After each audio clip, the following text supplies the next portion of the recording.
Some women don't chase, and yet they're never forgotten. They move through a man's life like a shadowed dream, half remembered, half feared, yet always returning to him in silence.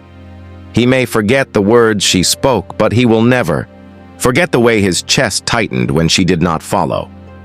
In Jungian terms, such a woman awakens his anima, the inner feminine that has lived buried within him since childhood. She is not simply a person. She is an image, a mirror, a force that unsettles his carefully constructed ego. For the man who has spent his life chasing conquest, validation, or the illusion of control, she is the first taste of a hunger he cannot satisfy. A woman who refuses to chase does not operate in his world of games and pursuit. She lives in the deeper realm, where her worth is not dependent on his recognition. In her silence, he feels the return of his own shadow, the neglected parts of himself he once disowned. Her absence becomes an unrelenting teacher. He begins to see how much of his desire was never about her, but about the emptiness he carries at tea. First, he dismisses her.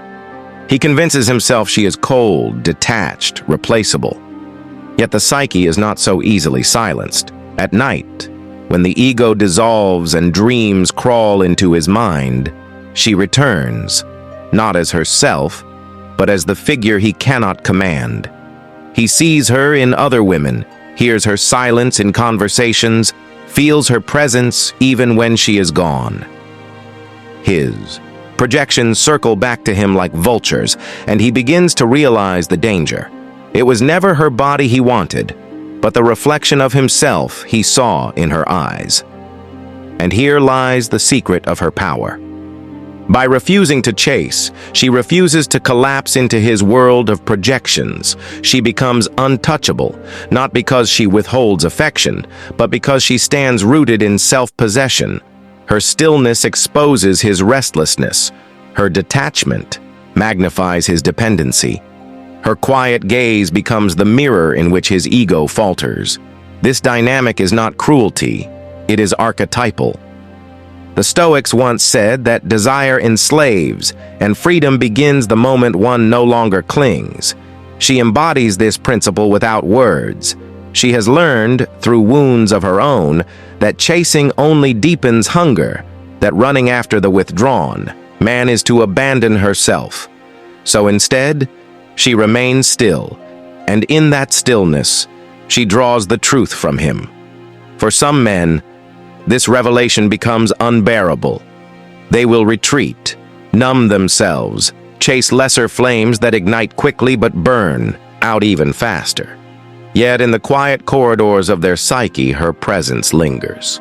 The woman who refuses to chase is the one they cannot escape because she represents something far deeper than attraction. She is the call to face their own void, and for the woman herself, this power is not about dominance or manipulation.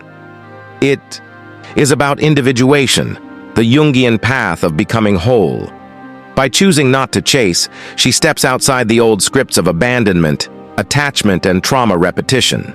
She stops bending her worth around the fragile structures of male ego and begins to live as the archetypal self, sovereign, magnetic, and unshaken. She becomes dangerous not because she seeks to harm, but because she refuses to play small. Dangerous because she does not soothe a man's wounds at the cost of reopening her own. Dangerous because she will not chase the validation she once believed was love. And in this refusal, something extraordinary happens. Her silence begins to speak louder than any words. The men who once expected her to beg, explain, or plead begin to realize that they are the ones haunted. Her absence becomes presence. Her distance becomes desire.